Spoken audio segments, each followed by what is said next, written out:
السلام عليكم ورحمة الله وبركاته. اللهم صل وسلم وبارك على الحبيب المصطفى صلى الله عليه وسلم. ازيكم يا حبايبي، عاملين ايه؟ رب تكونوا بخير وفي احسن حال دايما. قبل ما نبدأ الفيديو بتاعنا اذكروا الله، الا بذكر الله تطمئن القلوب. لا اله الا الله وحده لا شريك له. النهارده كده اسعار الدواجن معانا، وعايزه اقول لكم الاول بشرة خير. نزول اسعار العلف امبارح 300 جنيه، نزول اسعار علف الايمان 300 جنيه، وكان هيثم الصعيدي 700 جنيه، والمصريه الهولنديه 700 جنيه اول امبارح. والايمان نزل امبارح 300 جنيه في سعر الطن، واصبح السعر الطن عنده 21300 جنيه. اما بالنسبه بقى الناس تسالني غير الكتاكيت، النهارده في ارتفاع في اسعار الكتاكيت والبط بصراحه. طيب ايه سبب الارتفاع ده؟ هقول لكم. في محطات كبيره جدا، او في ناس محطات، طبعا انتوا عارفين تنزل كتاكيت بتبيع ذبح، محطات متكامله بتسكن الفتره دي، فعشان كده في ارتفاع في اسعار الكتاكيت. لكن ان شاء الله باذن الله هتبدا من الاسبوع اللي جاي السعر هيبدا يهدى شويه او ينزل حبتين عن كده. طبعا السعر رفع النهارده حوالي 2 جنيه في الكتكوت عن امبارح، بس زي ما قلت لكم ان شاء الله من الاسبوع اللي جاي السعر هيبدا يهدى حبه يعني، لكن برده مش هينزل نزول قوي لان الجو هيبدا يظبط. ومن دلوقتي اصلا في سحب عالي على الكتاكيت، يعني من النهارده في سحب عالي على الكتاكيت. نبدا كده ونسمي الله ونقول سعر كتكوت الابيض الاهالي النهارده اللي عامل 9 جنيه، وكتكوت الشركات النهارده الحلو الكويس بادئ من 12 جنيه. اما في شركات تانية رفعت سعر الكتكوت النهارده ل 13 ونص و15 جنيه كمان، وملناش علاقه بيها برضه. سعر البلد الحر النهارده 6 جنيه للاسف الشديد، والبلد المشعر النهارده 7 جنيه ونص.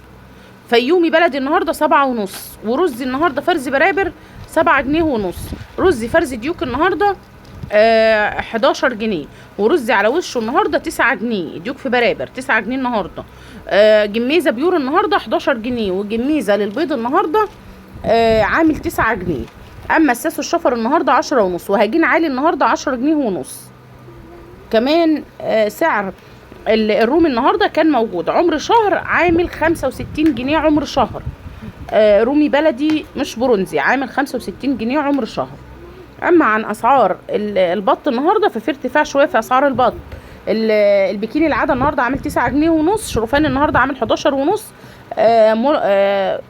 فرنساوي بيور النهارده عامل 15، و مولر محلي النهارده عامل 18 جنيه. مسكوفي مخلط النهارده عامل 20. مسكوفي ار 41 اللي رفع النهارده ل 26 جنيه. اما بالنسبه لتنفيذ الابيض النهارده من ارض المزرعه 60 جنيه للكيلو، بتباع في المحلات ب 65، وبعض الاماكن بتبيع ب 66 جنيه. اما بالنسبه بقى لاسعار الساسو النهارده 95 جنيه للكيلو تنفيذ، وبيتباع في المحلات النهارده ب 100 جنيه و105 جنيه في بعض الاماكن. اما بالنسبه بقى لاسعار الرز والفيوم النهارده 100 جنيه تنفيذ للكيلو، 105 تنفيذ للكيلو، بتباع في المحلات ب 110. بلد حر وبلد مشعر النهارده تنفيذ للكيلو 115 جنيه، وبيتباع في المحلات ب 120 و125 جنيه في بعض الاماكن.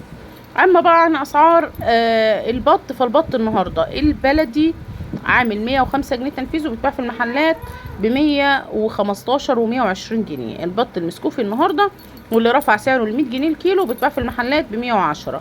الرومي الاسود النهارده رفع سعره ل 115 من ارض المزرعه، وبيتباع للمستهلك ب 125 جنيه. الرومي الابيض النهارده 105 جنيه رفع 5 جنيه، وبيتباع في المحلات ب 115.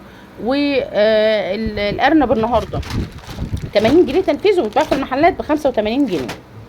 اما عن اسعار حمام، فسعر جوز الحمام البلدي النهارده بادئ من 90 جنيه لحد 130 جنيه حسب حجمه. كمان اسعار البيض النهارده، فسعر طبق البيض البلدي عامل 115 جنيه من ارض المزرعه، بتباع للمستهلك ب 125. طبق البيض الاحمر النهارده واللي عامل 114 جنيه و115 جنيه من ارض المزرعه، بتباع برضه المستهلك ب 125. الاحمر والبلدي نفس السعر، انما الابيض النهارده اللي نازل ل 104 جنيه من ارض المزرعه، وبتباع للمستهلك ب 110 جنيه للمستهلك. اما عن اسعار السمان، عشان بتسالوني دايما تقولوا لي نزل لنا اسعار السمان. اسعار السمان النهارده عمر يوم ب 2 جنيه ونص الاسود، والابيض الهجين عامل 3 جنيه الكتكوت، وعمر 14 يوم عامل 8 جنيه. كمان عايزه اقول لكم ان كان تم امبارح نزول في اسعار الصويا والذره. الذره نزلت مره واحده امبارح 700 جنيه في سعر الطن، والصويا نزلت 500 جنيه. فيا رب ان شاء الله الاسعار تنزل وتبشروا خير. يعني انا قلت لكم اول ما تم ارتفاع، ناس كتير جدا قالوا ما لحقناش نرتاح وهيعملوا زي السنه اللي فاتت والاسعار هترفع. قلت لكم يا جماعه الخير ان شاء الله الاسعار مش هترفع، هيبقى في نزول قوي جدا في اسعار الخامات. وطبعا في ناس صدقت وناس قالوا لي انت بتفتي ليه. فالحمد لله تم نزول الاسعار اهو، وكمان نزول اسعار العلف اللي نزل 400 واللي نزل 700 واللي نزل 300، وهينزل بقى لان خامات العلف نزلت امبارح، فهينزل السعر على النزول الجديد ان شاء الله. يا رب الفيديو يكون عجبكم وتفعلوا خير كده باذن الله، ويا رب اكون قلت لكم كل الاسعار. لو نسيت حاجه في الاسعار ما قلتهاش يا ريت تذكروني كده وتكتبوا لي في الكومنتات، ان شاء الله ارد على كل كومنتاتكم. اشوفكم في فيديو جديد ان شاء الله، والسلام عليكم ورحمه الله وبركاته.